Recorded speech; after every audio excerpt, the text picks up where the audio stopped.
cannot summarize the work of Serge Koutchmy, a career of more than 55 years. This is the number of years during which I knew him, I met him. I've met him for 55 years. Let me say firstly that I am happy to be here in this place, in this town, in this country, where I have so many good colleagues and friends. Unfortunately, I cannot speak Greek, sorry. Alors let us start with, well, the second item. We will start from the general issue, which has already been introduced by Costas. That is the corona, solar corona, which has been detected and observed during, first of all, during eclipses. On the right-hand side, this is the picture, really, the painting, I would say, obtained in the south of France, not far from former house, by the way, in 1842. And you see, of course, we have an idea of the corona, a better idea with the other drawing by the boss of the guy on the right, Monsieur Arago, who is the chief of Paris Observatory. But what is interesting in this, also, it is not the topic here, but what is interesting are these structures, the red structure is the chromosphere, and these two spikes are eruptive prominences, which happened at this time, and that had been observed during eclipses in the 12th century or something like that, and it was described as burning orbs. So anyway, to return to the corona, it was later on characterized through the identification of ion lines, ions very deprived of electrons, lines such as observable from the ground, red line of iron 10, deprived of 9 electrons, in the green line of iron 14. But this was identified in 1943 only, previous century, at the middle of the previous century. Let's move on, and just to summarize what we know now about the corona: high temperature, which is required in order to get these ions, and the density, which is very low, orders of magnitude lower than the density in the chromosphere, for instance. I show I mention here the emission light in white light, because this is what has been obtained for centuries. Of course, white light is just visible light. And this is, I want to mention the fact that it is obtained through the scattering by electrons of the incident intensity, the incident from intensity from below, photosphere, chromosphere, and so on. And it happens that this emission is proportional to the integral of the electron density, free electrons. That is the addition of the densities all along the line of sight, which is a bit disturbing, because not disturbing, but it is difficult, because it means that you integrate. You have not the information, the local information. It's very difficult. I show yes, it is the left-hand side. I think the first results, the first image from Serge, if I am not wrong, it was obtained at the eclipse Yorgamish in Siberia in 1968. And, well, this is the moon, of course. And Serge worked a lot on this image, deriving the determination of gradients, deriving the structure, at least in the planar sky, of course. Moreover, he added some information, some imaging from the disk, which was of course not available during the eclipse. Of course, it was another instrument. So just for now, let us say there was these spiky structures called streamers, and these connected, not always, to these disk active structures here. Okay, you can rotate, and then you, for instance, this is obvious. This is the first, I think, the first published paper by Serge, and it is no less than Astrophysical Letters, which is rather famous journal. To continue with these measurements, he made a, I just like to show that, he made a, this is a zoom on the structures, and he made a, but a polar cut in some structures at different altitudes. Okay, this is the lower one at about 1.8 solar radius from the surface, and this is 2. Of course, the signal decreases. And he found something interesting, which is not obvious from this picture here, is that at the limb, at the edge of these structures, the edges, for instance, for these streamers called J0, whatever, was brighter at the edges. And this was the first, probably in his mind, I cannot check, of course, the idea that the idea of sheets in the corona, it's like small layers, led into the picture of a corona made of something like a magnetic shell, in French, magnetic carapace. We will return to that if we have time.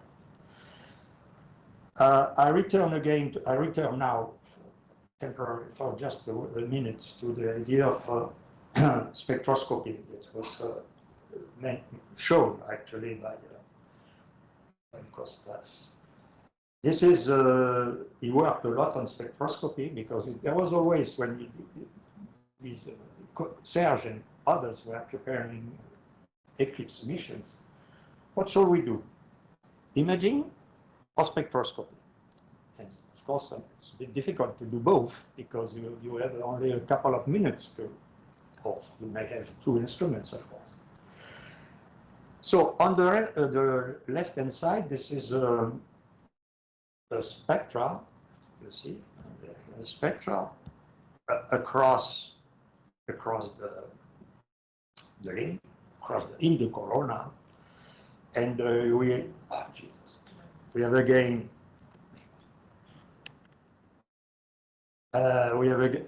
sorry, it is difficult, but we have again the green line, close to the H beta of hydrogen line, and so on. And this was obtained in spectroscopy by Serge Koutchmy himself during what I call the eclipse of 1973, the Concorde eclipse. It was obtained in China. On the right-hand side, we have a spectra obtained during the eclipse, American eclipse, not North American, with a spectra. I will try again. Spectra obtained within obtained during in a small window, spectral window, which is about 800 angstrom, 80 nanometers, and you see a lot of lines at different structures. The green structure is probably a coronal hole.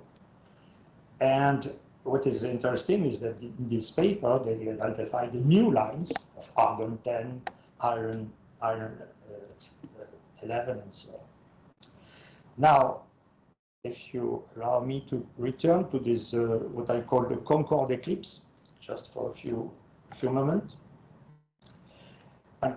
So not just a minute, another another geography, because it is important because for the context of this Concorde eclipse, because we are talking about the corona, but there are at least two corona. The K corona, the one we have seen now, which is the corona ionized, 10 to the 6th degree or something like that, of gas, and also F corona, which is in the intermixed, which is in between, I would say, made which is bright broadband emission from micrograins scattering the photospheric and chromospheric light. These are dust, actually, at a temperature which is about less than 1000 degrees. And this is very important, of course, because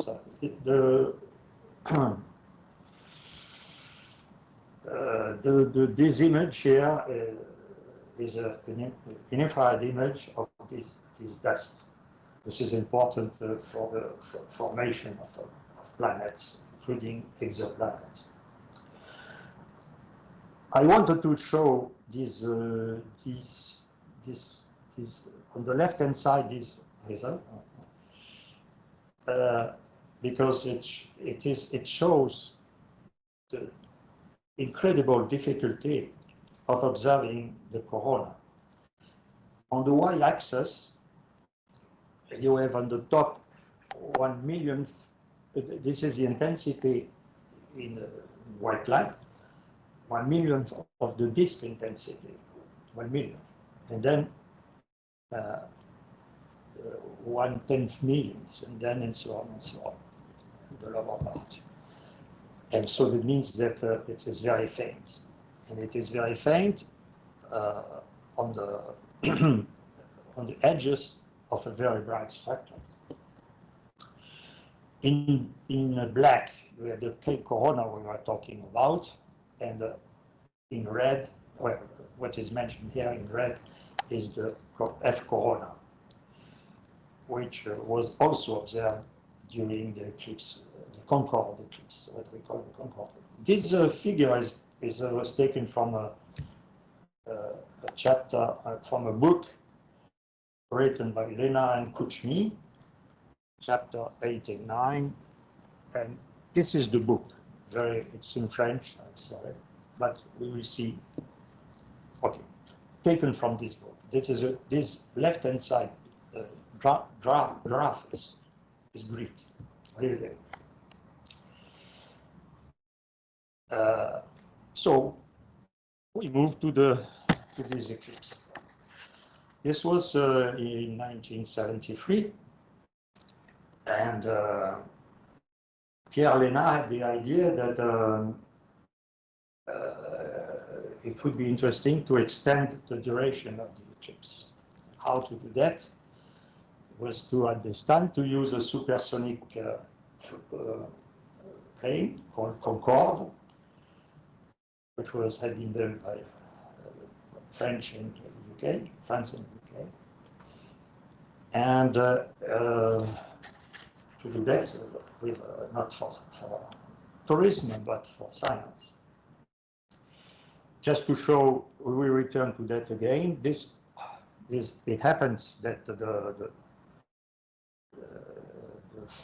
flight took place in many other different places, but you can see here across Africa. And the idea was to fly with the, I would say, with the umbra of the moon. If you read this book, but if you read also the book which is being translated now, which is called Eclipse Suns, the Solar Corona and Exoplanets, from Concorde 001 to Telescope Strait, to be published in Springer, end of the year, but probably beginning of 2025. Again, the same authors, Pierre Lénat and Koutchmy. I think you will read in these books that it was pretty difficult to convince the different bodies, CNRS, which is in charge of science in France, CNES, Space Agency, government, and so on. And also, of course, Aerospatiale, supposed to provide the plane and the pilots. And there are a lot of stories that are very nice to read here. But finally, they got to the green light, which means the green light and the funding, about 4 months before June 30. So they could welcome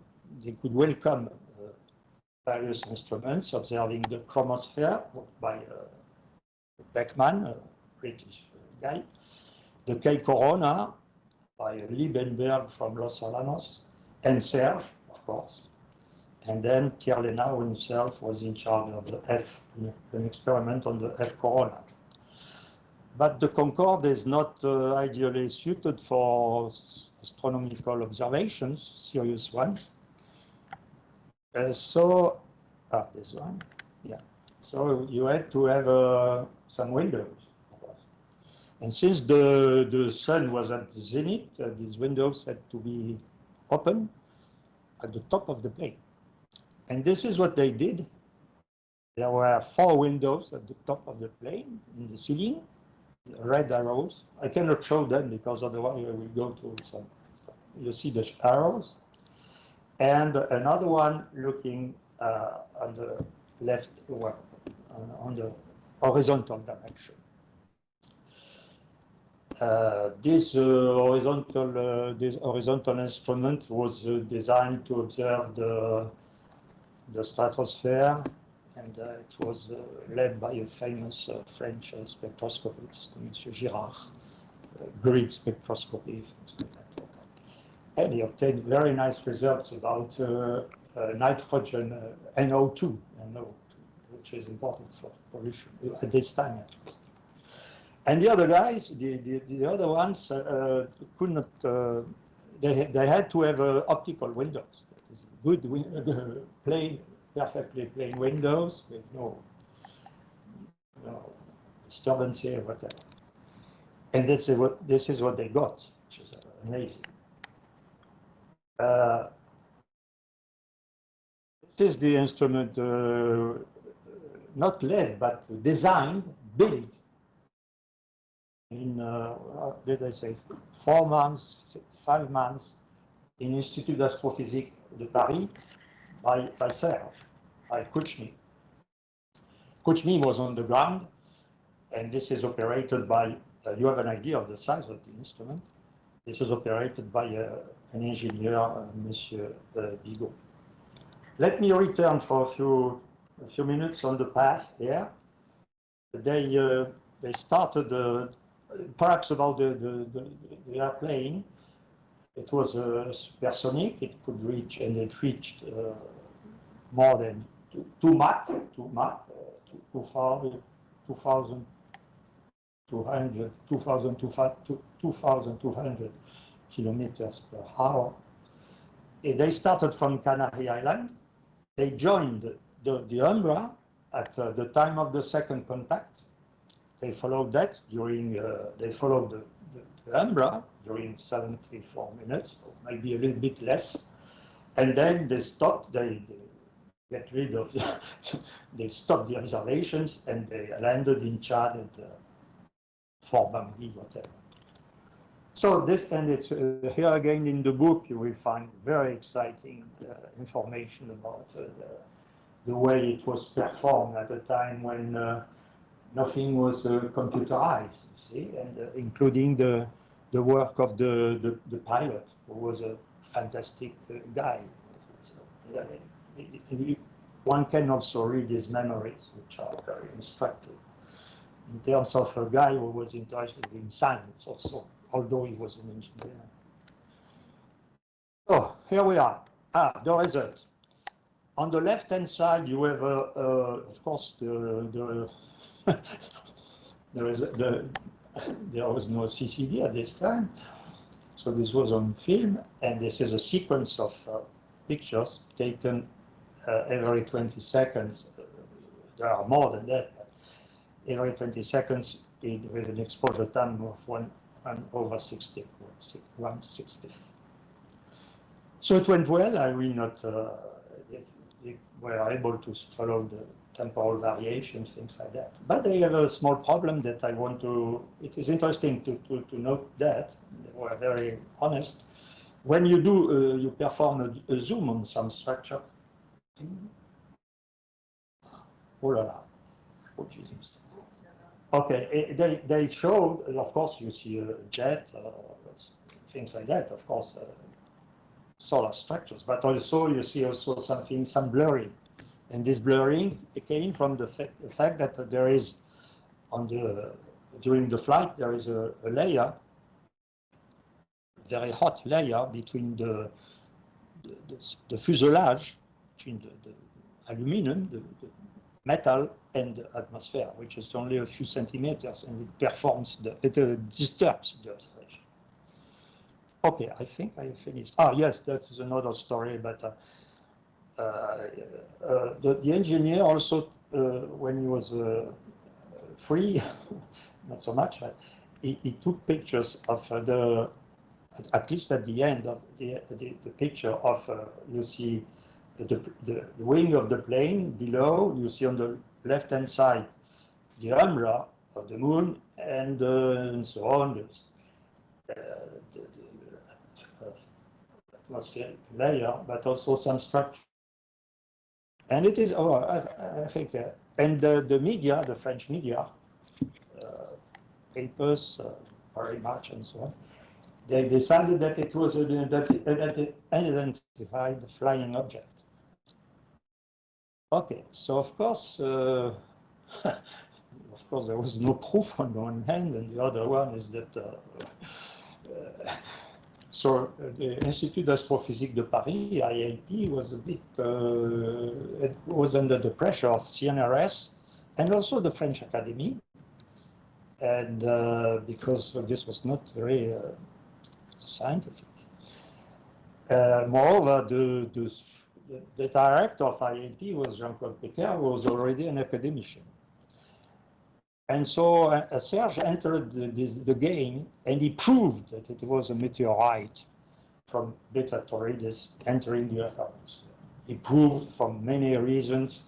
For instance, if you can see the green light, which is the light from oxygen one, some yellow line, which could be sodium, and so on. So apparently, we have no news from this UFO, so probably a meteorite. Now, when we say we will focus on the Cape Corona, but again, which one? Are there the streamers, the coronal holes that you see on the right-hand side of the picture, and also microspicules themselves that you cannot see here because it's too large and so on. And these two pictures are taken at a different time in the cycle, solar cycle. 2010 being definitely minimum, as you can see. On the left-hand side, you have a combination of eclipse measurements by Serge with, as mentioned by Costas, coronagraph from Soho. Now,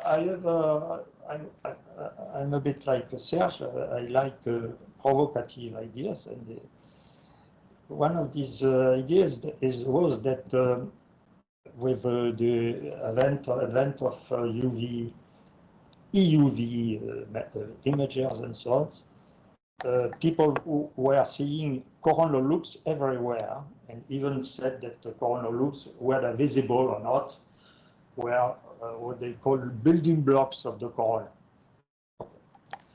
But it happens that very recently, unfortunately, I had no time to discuss that with Serge. He had different problems. But to go fast, on the top, there are structures which are seen from different angles. And you would say, oh, these are loops. No. These are results of MHD simulations. of magnetic structures, which are not localized, which are large structures. The people, the authors say that they call that a coronal veil, which, by the way, explains the fact that the loops are not so pinched. They are more or less, well, section varies, of course, increases with height, but not so much. And so this coronal veil, which was published in 2022, could be this magnetic shell which had been discussed. No time to get into details by Koutchmy and his colleague Molodensky from Izmir, Moscow. Another question for the solar corona: where does the material come from? For instance, a beautiful work of Serge in X-ray, using the observations from Hinode, and Japanese satellite, and where they could come from polar plumes. And he did a very interesting work. He starts with the ejection of material. He plays with the Alphen waves and so on, and explains that the polar plumes go relatively high and can provide the material. I'm not talking about the heating of the corona, but the material. But it happens that very nice observations combining the observations of a Japanese satellite, American satellite, Irish satellite, American spectrograph, and also from the ground, Virgo. They see something like that, more or less, with on the right-hand side, time goes like that. You have pictures every 2 minutes. And on the left, you have a very hot material. On the middle, hot material, and on the right, cool material. And they more or less confirm the work of Serge and collaborators. Now, another interesting thing that I want to mention is this, I will not get into detail, but this was obtained at the total eclipse in 1991. And it has been obtained with the CFHT, which is a telescope for nighttime telescopes, which doesn't like so much solar emission. And Serge managed to convince the director of CFHT, which, by the way, which was a French guy, but anyway, to use this telescope, since the path of the eclipse went across Hawaii. And because of the very high spatial resolution, the pixel was about 0.15, 0.15 arc seconds, which at the time was absolutely exceptional. He could follow, among other things, of course, he could follow what we call a plasmoid, which was crossing a jet. And from that, we elaborated a lot. Some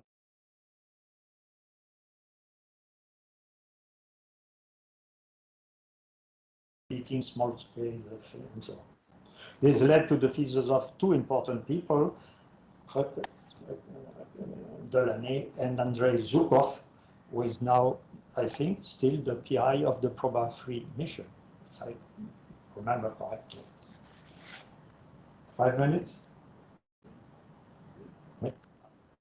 Now we have the business of solar heating the corona after 80 years of research. This is taken from a book by Golub and Pasakov, and they list here, they give a list of possible candidates for heating the corona. I will not enter into detail, anyway I cannot read it, but you have waves, MHD waves, Alphen waves, electric currents, and so on and so on. So many candidates. And Serge, and it happens, it is not so much related to Serge, but just to show you that it is not a very easy business, because when Solar Orbiter is a satellite which is able to go closer to the sun, and also to rather soon to go out above the ecliptic below.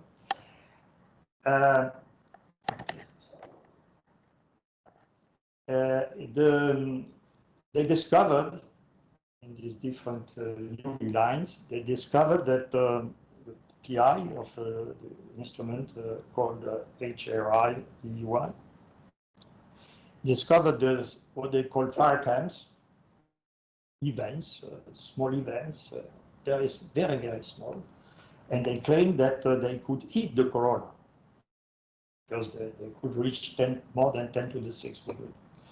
Just to mention that a young student from our institute repeated the work, but with a new method, which says, no, they don't heat.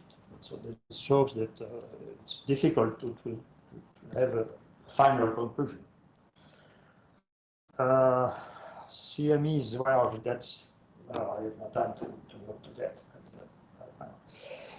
Just to say that when you these are important structures because they carry a lot of mass and energy, and they can reach the Earth, they can disturb the communications and so on and so on.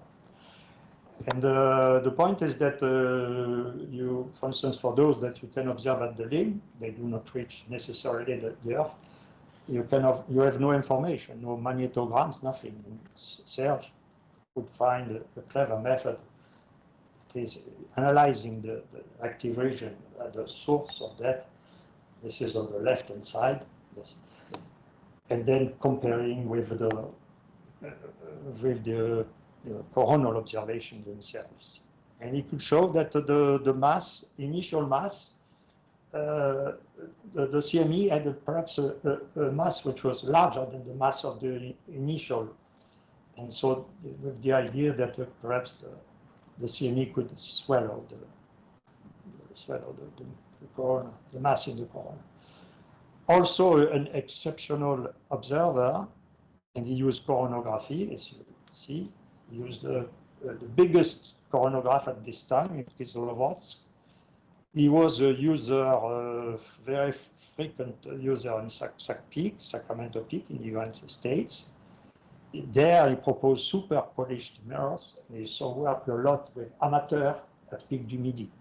And you have a picture here with guys Jean-Marie Valherbe on the left-hand side, then Jean Arnaud, then Thierry Roudier, and then Serge, who is in full sight.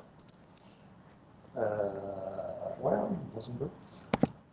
Canaries mentioned, he also was interested in space, coronagraphy, with different proposals on coronagraph on the moon. He participated in the design of the C2 coronagraph for LASCO. He belongs to ETOL here on microsatellites with us. And as mentioned by Canary, the proba-free ASPIX proba-free coronagraph in the frame of formation flight. You have an idea on the right-hand side. No. Where is it? Yes. On the right-hand side, you have the satellite, which is an occulter, and the left-hand side, you have the telescope, you would say. And the distance between them is 150 meters. Finally, you can read what a lot of A papers means papers which are published in main journals and so on, which have been refereed and so on. Overall, 490 papers, about 20 observations of eclipses. It is difficult to find the right number, I would say. As I said, an observer and a modeler are not afraid of controversial ideas. Some people didn't like such. Very involved in instrumentation. You can see him here observing, but also very fantastic ideas. He was a promoter of CCD, perhaps not the first one in France, but not far from that. A passion for solar physics, but also astronomy. It was mentioned that he worked on comets, including the Halley comet, which provide important information on the solar wind, Venus, and so on. Educated many students. pioneering collaborations with amateurs. You have no idea. He was criticized because of, by some parts of the French community. Criticized. It was a handicap in his career, actually. It is amazing. And of course, now all people realize that it is necessary. He shared his knowledge with anybody, with colleagues, amateur, public, no. And then, just to mention, since I am here, strong collaborations with the Greek community as early as 1971 with some actors, and later on with Eleni, Kostas, and Georgakides.